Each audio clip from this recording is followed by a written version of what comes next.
October 31, 1975న Sardar Vallabhbhai Patel గారి జన్మదినం. October 31 రోజున భారతదేశంలో జాతీయ ఐక్యతా దినం నేషనల్ యూనిటీ డేగా జరుపుకుంటారు.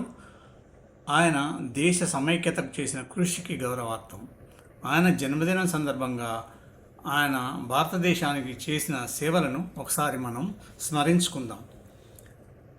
సర్దార్ వల్లభాయ్ పటేల్ ఆధునిక భారత నిర్మాత, ఉక్కు మనిషి. భారతదేశం స్వాతంత్ర నిర్మాతలు గీసిన గీతలో కొందరి పేర్లు సువర్ణాక్షరాలతో లిఖించబడ్డాయి. వారిలో సర్దార్ వల్లభాయ్ పటేల్ గారి స్థానం అద్వితీయమైంది. మహాత్మా గాంధీని జాతిపితగా, జవహర్లాల్ నెహ్రూను తొలి ప్రధానిగా, దార్శకుడిగా మనం గౌరవిస్తాం. కానీ పటేల్కు మాత్రమే దక్కిన ఒక ప్రత్యేకమైన బిరుదు ఉంది, భారత ఉక్కు మనిషి, ఐరన్ మ్యాన్ ఆఫ్ ఇండియా. ఈ బిరుదు ఆయనకు ఊరికే రాలేదు. అచంచలమైన సంకల్పం, ఆచరణాత్మక నాయకత్వం మరియు అన్నింటికంటే మించి వలస పాలకులు 565 ముక్కలుగా వదిలి వెళ్ళిన ఉపఖండాన్ని ఏకీకృతం చేసి ఆధునిక భారత గణతంత్రాన్ని నిర్మించిన ఘనతకు ఇది ప్రతీక. పటేల్ వారసత్వం కేవలం స్వాతంత్రం సమరయోధుడిగానే మిగిలిపోలేదు. ఆయన ఒక చాణక్యుడి వంటి రాజనీతిజ్ఞుడు, అద్భుతమైన నిర్మాత. ముక్కలైన దేశం ఇలా ఒకే ఒక్క అవిభాజ్య శక్తిగా రూపుదిద్దుకుందో చెప్పే గాథ సర్దార్ పటేల్ జీవిత గాథ.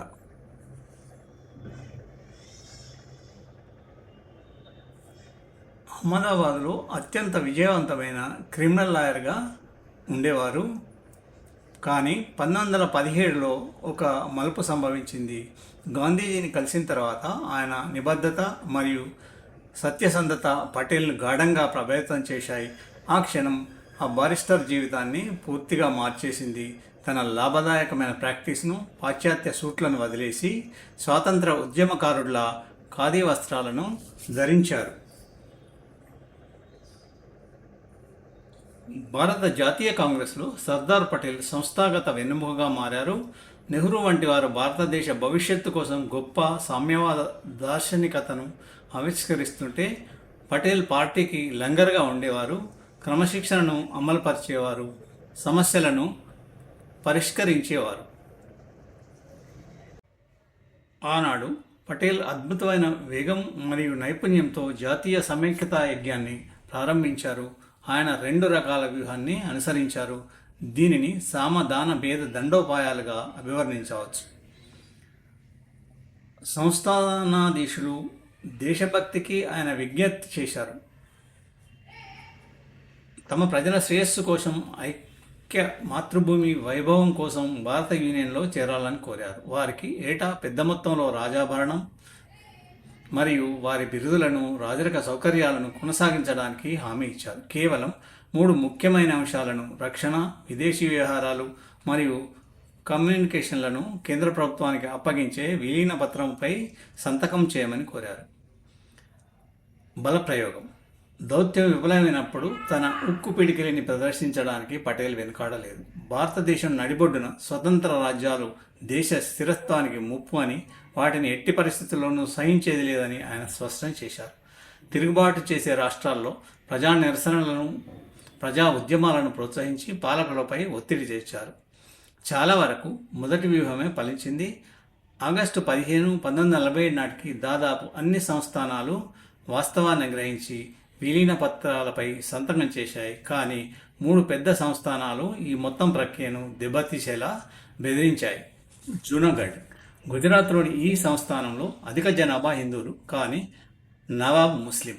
పాకిస్తాన్తో భౌగోళిక సరిహద్దు లేనప్పటికీ పాకిస్తాన్లో చేరాలని అకస్మాత్తుగా ప్రకటించాడు. పటేల్ తీవ్ర ఆగ్రహం వ్యక్తం చేశారు. ఆర్థిక దిగ్బంధనం విధించారు. రాష్ట్ర సరిహద్దులకు సైన్యాన్ని పంపారు మరియు ప్రజా తిరుగుబాటుకు మద్దతు ఇచ్చారు. భయపడిన నవాబ్ పాకిస్తాన్కు పారిపోయాడు. అనంతరం నిర్వహించిన ప్రజాభిప్రాయ సేకరణలో 99% మంది ప్రజలు భారతదేశంలో చేరడానికి అనుకూలంగా ఓటు వేశారు. హైదరాబాద్, ఇది నిజాం పాలనలో ఉన్న అతిపెద్ద, అత్యంత సంపన్నమైన సంస్థానం. తాను స్వతంత్ర దేశంగా ఉండాలనుకుంటున్నట్లు నిజాం ప్రకటించాడు. ఆయుధాలను నిల్వ చేయడం ప్రారంభించాడు మరియు రజాకార్లు అనే హింసాత్మక ఛాందసవాద సైన్యం రాష్ట్రంలో హిందూ జనాభాను భయభ్రాంతులకు గురి చేయడానికి అనుమతించాడు. 13 నెలల విఫల చర్చల తర్వాత పటేల్ సహనం నశించింది. సెప్టెంబర్ 13, 1948 నాడు ఆయన ఆపరేషన్ పోలోకు ఆదేశించారు. ఇది కేవలం 5 రోజుల్లో ముగిసిన వేగవంతమైన పోలీస్ చర్య. భారత సైన్యం నిజాం బలగాలను ఓడించింది, రజాకార్లను రద్దు చేసింది మరియు హైదరాబాద్ను భారత యూనియన్లో విలీనం చేసింది. జమ్మూ కాశ్మీర్ హిందూ మహారాజు హరిసింగ్ ముస్లిం మెజారిటీ జనాభాను పాలిస్తూ స్వాతంత్రం కోసం కలలు కన్నాడు. పాకిస్తానీ గిరిజన మిలీషియాలు రాష్ట్రంపై దాడి చేసే వరకు ఆయన తన నిర్ణయాన్ని ఆలస్యం చేశాడు. నిస్సహాయ స్థితిలో ఆయన భారతదేశ విలీన పత్రంపై సంతకం చేశారు. దీంతో భారత సైన్యం శ్రీనగర్కు చేరుకుని రాజధానిని కాపాడగలిగింది. కేవలం 3 ఏళ్లలో సర్దార్ పటేల్ భారతదేశ పటాన్ని తిరగరాశారు. ఆయన 560కి పైగా విభిన్నమైన భూస్వామ్య ప్రాంతాలను చాకచక్యంగా ఒప్పించి అవసరమైతే బలవంతంగా ఒకే రాజకీయ యూనియన్గా మార్చారు. ఆధునిక చరిత్రలో ఇది అసమానమైన రాజనీతిజ్ఞతకు నిదర్శనం.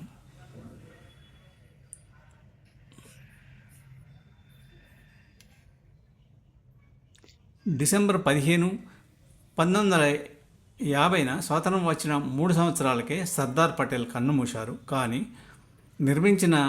నిర్మించడానికి సహాయపడిన దేశం కోసం ఆయన తన శక్తిని చివరి వరకు ధారపోశారు. గాంధీజీ ఈ దేశానికి ఆత్మనిస్తే నెహ్రూ ఆధునిక ప్రజాస్వామ్య దృక్పథాన్ని ఇచ్చారు. కానీ సర్దార్ పటేల్ ఈ దేశానికి శరీరాన్ని, రూపాన్ని ఇచ్చారు. ఆయన అంతిమ వాస్తవికవాది. స్వేచ్ఛను గెలుచుకున్న తర్వాత దానిని అచంచలమైన శక్తితో రక్షించుకోవాలని, ఏకీకృతం చేయాలని అర్థం చేసుకున్న నాయకుడు. ఆయన ఆచరణాత్మక మేధస్సు, ఉక్కు సంకల్పం లేకపోతే ఈరోజు మనం చూస్తున్న ఏకీకృత సువిశాల భారత గణతంత్ర బహుశా ఉనికిలో ఉండేది కాదు. ఆ ఉక్కు మనిషి నిజంగా ఒక జాతిని నిర్మించారు. ఈ వీడియో నచ్చినట్లయితే సబ్స్క్రైబ్ చేయండి, షేర్ చేయండి, లైక్ చేయండి. ఈ వీడియో చూసినందుకు కృతజ్ఞతలు.